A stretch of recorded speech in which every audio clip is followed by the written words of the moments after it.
Now that it's set up, it literally could be super simple, okay? She just entered the Jones person. Would you like to come up and actually play and actually see if you can build an invoice for Jones? Sure.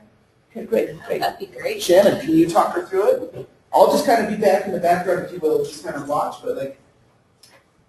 Yeah, so, it's going to get scary. I know. No, this will be fun. Me too. We'll see if I can talk you through it. Okay, so where do I need to go? Just have you go home first. Okay, Shannon, I'll turn it over to you. So we already scheduled them. Correct. If we were doing that and we wanted to set up a good flow, would we go into the calendar and schedule them first and then start the cart from the calendar? Sure. So maybe let's go into our calendar. Let's pretend we did this the way we want to do it. Okay. There's a little calendar view at the top you can go to, or there's other ways to get to it, but that's a quick, oh no, that one doesn't take you, that's a mini calendar, huh? It does have a little link that will take you to your calendar event, but we didn't even assign it to you. So what I would do for right now is click Chooser, because this one right here happens to be in a retail dashboard. You probably want to either be in the classic or my favorites or the interactive map. Okay, under System, Time, and Requests. Perfect. Perfect. Let's take over here. No, you're doing great. You're doing great. Okay, so let's go to the show hide search criteria and go to September, because that's where we just booked them at. And let's click on the Jones wedding. Yeah. And let's see, so do we add time to cart? We can, no problem. Let's do that and then have it take us to the cart from there. Okay, so that's the Sally Jones, so she's already linked to the wedding, and now we can start our cart from here. Okay. Because that'll be a good process. We book the time, and then we'll book what she wants. So, perfect, exactly. Add the items. And you can filter it how we filter it by category or whatever. And then you could just search just that. We don't have too much. You got this. She's rocking it already. She is rocking it. Got it? She's ready to get this I was done. crazy, I was looking for a pattern there.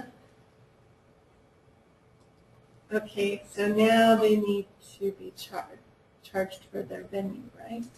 Right. So if you know it, you can actually type it in there, or you can just select the, Oh, Yeah, either way. like, right there, just put chapel, We did or wedding CHA, chapel. or whatever. Mhm.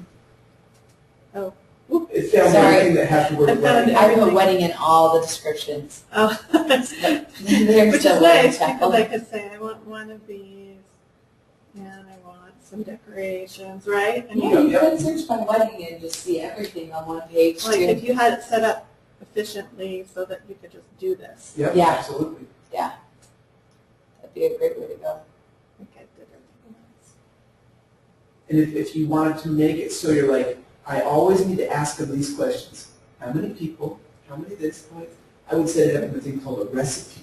And then you literally like list it out, and then you walk through it with the person. Did you want any of this? Did you want any of this? Did you want any? And it's all in your alphabetic order and or flow order, and you walk through it and like, sweet, oh. Then if I'm not doing it, then somebody else knows. They know we every can question upsell to these answer. decorations, or we can Mhm. make sure that they know that we have this or whatever. Mhm. But it's all set up, so I don't have to remember it. They just know they're supposed to ask these questions. Correct. That'd be great to do a recipe for that. But let's do it. We'll do it in just a second. But you know how right now, basically what you've been doing, just to kind of show you, you go like this. Add item, go here. Add item, search this, go here, go here. Like, it all exists, but if you organize it and create it into what we call the build and sell recipe, you can literally start with the venue, and then start, how many chairs do you need, okay? That's probably going to be this many tables, like whatever your normal flow is, what kind of fixings would you like? We also offer these services if you would like to have this, like, and then you walk them through it, and it's ready. Nice. Yeah, that would be the way to go. Which is a good way to train a sales staff. Correct. You say, instead of saying you have to do all this stuff, say this is how we go through a sale, and it's all laid out for you. Yep. Yeah, Yep. that would be great. Awesome. So now what? If you have everything that So you we didn't want, do any services or anything. Did they need any cleaning or Let's anything? get them some.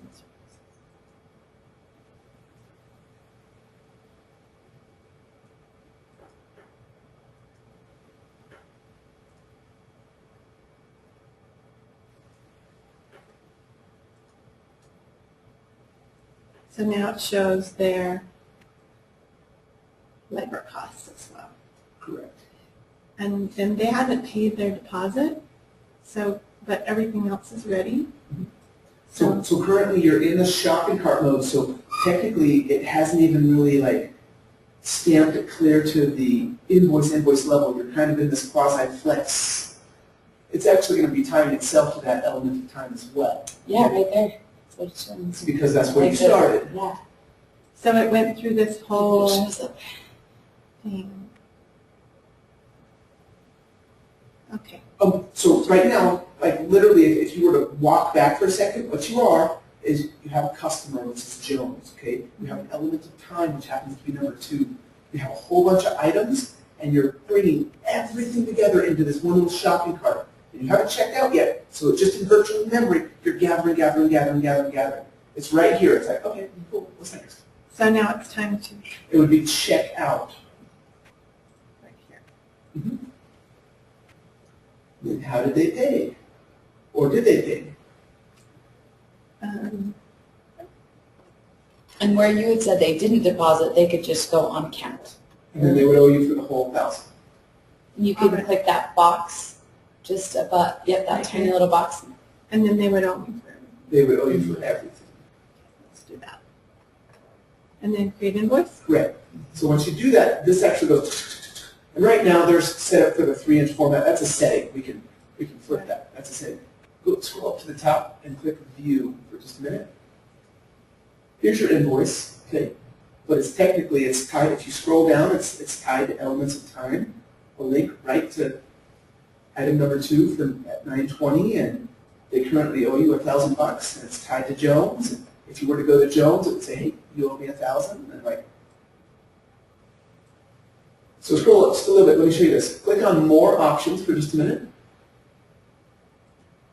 Now, find the one that says Customer Log. It's in the left-hand corner. So it's On the bottom. down My other right left. there. You click there. Now look at this. It says, hey, they currently owe $1,000. And there's a whole bunch. They even have, it's tied to one element of time. Like you can see that little one that's in parentheses at the end of current time. Down from your mouse right there. Yeah. It basically says, hey, here's all the elements of time that are assigned to Jones. And maybe they use you repeatedly or whatever, but it starts creating the story. The whole story is being created, documented, whatever. If you were to go to your receivables right now, literally Sally Jones would be $1,000 that she owes you. So could I click right here? Sure. Just instantly says, hey, here's what I've got for her. Like, it could have multiple items that are listed under there. Right. Say she came back and she's like, oh, by the way, I also wanted 5 hours of dishwashing. I forgot about that.